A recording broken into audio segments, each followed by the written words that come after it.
Grandmaster Hikaru Nakamura of American Gambits is here with us. Hikaru, you just hunted Maxime's king all over the board. Can you tell us about the game? Yeah, I mean, I think this was easily the best game that I've played in the tournament so far. I think that for Maxime, he didn't really play his best chess today. It felt very much like for him, he was going through the motions, playing moves simply because his team as well as mine were both sort of out of the running in terms of finishing in the top two. But that being said, I thought I found some really good moves in the middle game. This knight c5 move I thought was very good rather than playing d5. Rook a8 was probably the best move that I found in the game, just sacrificing the pawn on c5. So it was pretty smooth overall. I think the main thing I did very well is I never really thought for too long, and I sort of played more on flow, and it worked out, so I'm very happy with the game.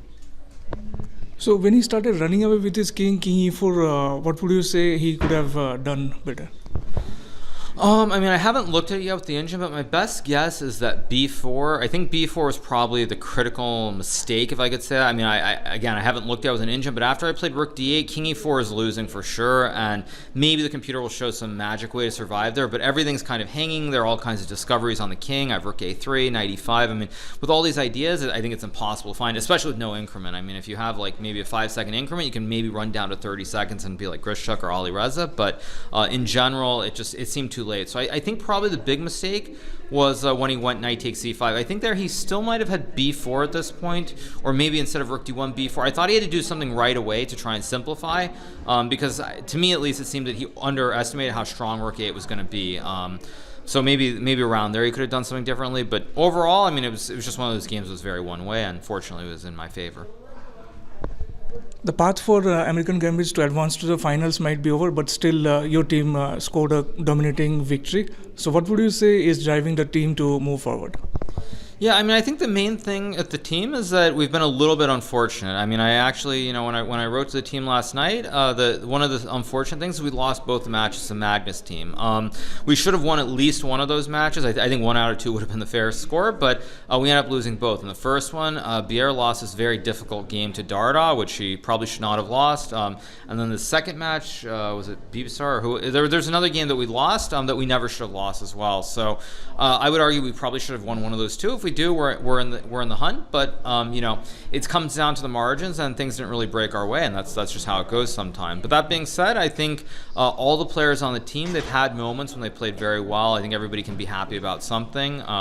So you do what you can. I think that for myself, when it comes to the later stages, and certainly having had the most experience on the international stage, it's very important to kind of just relax and enjoy it. I actually felt that today, our team at least, everybody was kind of relaxed. They were playing good chess and they weren't losing their mind. I had this conversation with Elizabeth Patz after the game where we saw like Vidit lose this game to Duda, and he was like super angry, and I mean we were both kind of confused as to why, because I mean it's this one rapid game. It's not that big of a deal in the bigger scheme of things.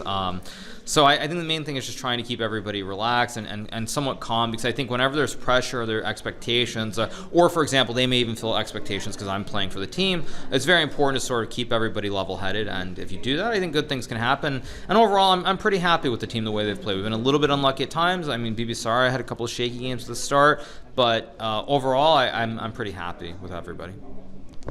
World Championship is a little over a month away. If you have to pick between Ding and Gukesh, who is the pick?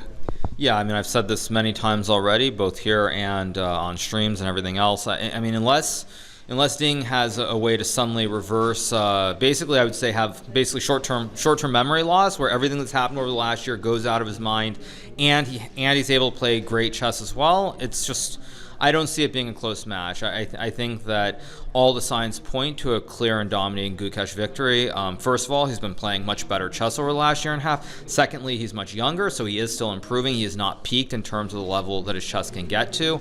And then third, just look at Ding's games. I think specifically I would look at the game against Lequang Liam, because in that game he had a marginal advantage. I think like 0.3, 0.4 was an end game. Those are the sorts of games in a world championship match you're going to have to win. You're going to have to grind those games out, like Magnus has done many times. And not only did he not grind out, he then went from better to equal to a very slightly worse end game. And obviously in a world championship match where everybody's super well prepared, you're probably going to get these positions where you're slightly worse, and then he didn't defend that either. So he didn't convert the small advantage, then he turned it into a slightly worse end game, which he should have defended, but he even lost that. So just to me, it's I just don't see any world where Gukesh doesn't win, unless Ding is able to, say, draw the first 4 or 5 games, and we get to a moment where if he gets like one great game in the middle and he wins, then of course he could win the match. But overall, I would say it's probably 80-20. That's my prediction in favor of Gukesh. I overheard you speaking about India's first international master, Manuel Aaron. So have you met him or something? Yeah, I mean, it's been many years. I definitely met him at the World Youth Chess Festival. One thing that I'm a little bit, I would say, sad about or disappointed in is that it's very easy in this modern age of social media to sort of look at who's doing what when and kind of in the present moment and not understand the history. And I think when you look at India, Manuel Aaron, I think he was India's first international master, if I remember correctly. I don't know when he started ChessMate, but as I said in an interview that I just did, I remember playing, I think it was the under 10s in like 98 or 99, whenever it was, and I played one of the Indian kids, I don't remember which one, but I think the kid gave me a copy of this book ChessMate, or the magazine ChessMate, which of course was published by Manuel Aaron. I think I met him at that event as well, so just one of the sort of pioneers. I mean, sure, like obviously Vichy did what he did, but there always are people trying to do little things, and I think his place as well. I think he's still alive, right? So, and also I think he had was it like a grandson? He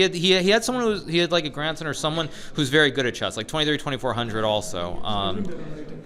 But anyway, yeah. So I think like he's also done a lot. I remember reading those magazines and actually inputting some of those games into ChessBase. Actually, now that I start thinking about it, jogs other memories. I remember there was some. I don't remember which issue it was, but there's some issue where I think Peter Lecco had just gotten married to his wife, I think Sophie, and there was some picture of like him standing with her, then like going in for a kiss, or there's some snippet of like 3 or 4 pictures. I seem to remember that for some reason. But obviously he's made quite a big contribution as well to chess, and I think you look at the trajectory, you look at what he did, you look at what Vichy has done. Now you have people like Sagara, you have the kids. I mean, all one thing leads to another thing, but all of it kind of in a way it's all very harmonious. So I think his impact was very important as well. After this event, what's next for you? Yeah, so after this event, I believe that I'm going to be playing a match against Faustino Oro in Argentina at the start of November. I don't think it's been publicly announced, but as I understand it, it is happening. So that should be the next event. And then, actually, right before that, there's an official random event in St. Louis with Garry Kasparov.